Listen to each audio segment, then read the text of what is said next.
The Webflow CMS gives us full control over our dynamic content, and all of it is accessible through the CMS panel. In here, not only can you view a high-level overview of your CMS content, you can also manage your site's content at scale. With that in mind, we'll walk through how to build and customize a collection. We'll add some collection items. We'll talk about the different ways you can publish your CMS content. And finally, we'll show how to manage and edit your CMS content. Let's start with building a new collection. When it comes to creating a collection, roles with design permissions can set up the structure of the collection, which will act as the framework for anyone to work within, including marketers and content editors. To create a new collection, click on the plus icon in the top left corner. Webflow has pre-built templates for common use cases, but for us, we'll create a custom one from scratch. We'll give our collection a name. Let's call this one Blogs. And if we want, we can customize the collection URL to something else, but that's good for us. So we'll move on to set our collection fields. There's a lot we can add here, but let's start with a field for an image. Since this will be the thumbnail image for each blog post, let's call it thumbnail image. We can even add some help text that describes the purpose of this field, any parameters for this image, and whether or not this field is even required. Once we're done, we can click Save Field. And we can add the rest, like a field for the author. This is just a plain text field, publish date, a rich text field for the content, and all we're doing is defining and customizing the type of content for each item in the collection. Once we're done, we can go ahead and click Create Collection. And just like that, we have a collection with our own custom fields. At any time, you can go back into your collection settings to add, edit, or even delete custom fields as your needs evolve. But this is just a collection. We don't actually have any content yet. So now it's time to start adding collection items. We can start with sample items, but let's start with creating a new item and filling out our fields. For this post, we'll give it a name, which will be the blog title and will automatically generate the URL slug, upload a thumbnail image, paste in the blog content, and so on. We're just inputting the data related to this blog post. Everything's filled out and looks good. So let's go up to create this item.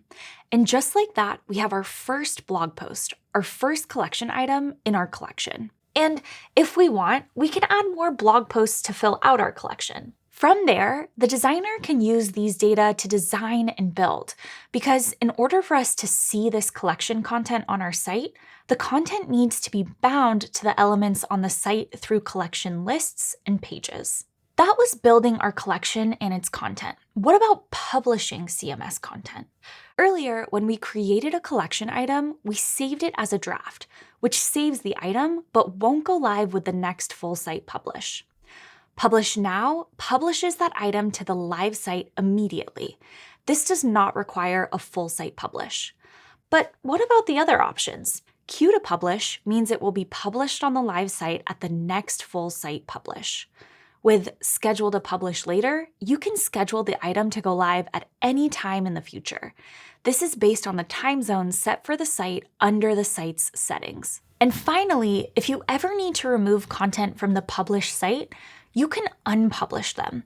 This takes it off the live site right away and sets it to draft. Whenever we're ready, we can choose the publishing option that makes sense, so we can publish and the world can see our new content. So that's publishing and even unpublishing your collection items. Now let's talk about managing all of it. Back into the collection, we can add new items, edit items, or delete items at any time. Let's click into one of our existing blog posts and make some changes. We can either queue to publish or we can publish them right away. And we can also click on this eyeball to switch to the canvas to preview what this item will look like on the collection page, and even make changes right on the canvas. A purple outline indicates that that element is dynamic, meaning it's bound to a collection. So to edit it, just double-click it and make your changes. Editing content like this is great to see how your edits fit with the rest of the site design. Now, you'll see that the status changed from published to draft. That way, any changes I make here don't go live until I'm ready to publish them. Once I've made all my changes, I can click on the status indicator to view my publishing options, either publish now or queue to publish with the next full site publish.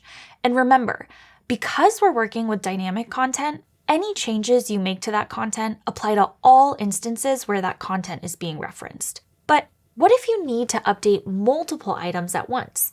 You can add or edit multiple collection items by importing a CSV file from your favorite spreadsheet tool.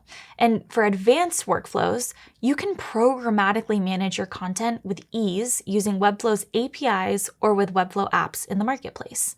And at any time from the collection, you can select multiple items and set all of their statuses at once. But that's it. We talked about a lot, so let's recap what we did.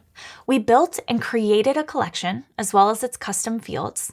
We added some collection items. We talked about different publishing and unpublishing methods. And finally, we covered the many ways to edit and update CMS content. But that's creating and managing collection content in Webflow.